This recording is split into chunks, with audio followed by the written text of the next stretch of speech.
Animé News.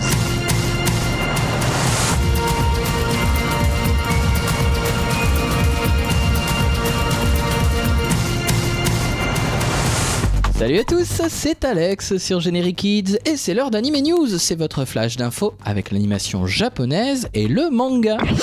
En cette semaine du 14 au 20 novembre 2011, nous allons parler manga, bien sûr, DVD, mais également télé, livres et musique. Un programme chargé, on commence tout de suite. C'est l'éditeur Glénat qui ouvre la marche avec deux artbooks, un consacré à Bleach, ça s'intitule Bleach Masked, ça se situe après le artbook de Bleach Souls qui avait déjà été édité, c'est donc pour le 30 novembre et c'est un guidebook qui contient entre autres une interview de l'auteur. Les amoureux de D. Grayman ne seront pas en reste avec D. Grayman Noche, un artbook prévu aussi le 30 novembre qui contient des illustrations, des interviews dont l'auteur Katsura Oshino.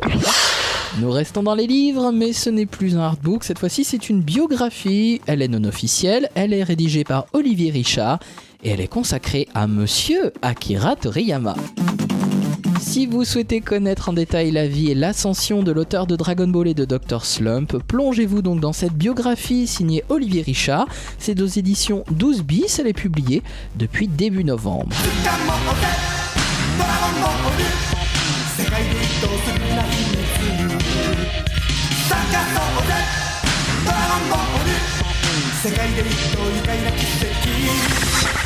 On termine avec les livres et c'est cette fois-ci avec un roman, un ouvrage signé Mel Gosselin, un ouvrage qui s'appelle Cétacea.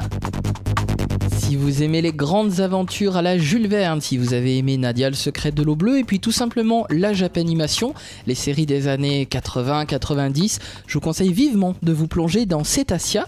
Le sous-titre du livre, c'est Le fils de la baleine. C'est le premier ouvrage d'une grande aventure rédigé donc par Mel Gosselin. L'histoire prend place en 1881 aux États-Unis et elle raconte les aventures de Mathias et de Stanislas Demers.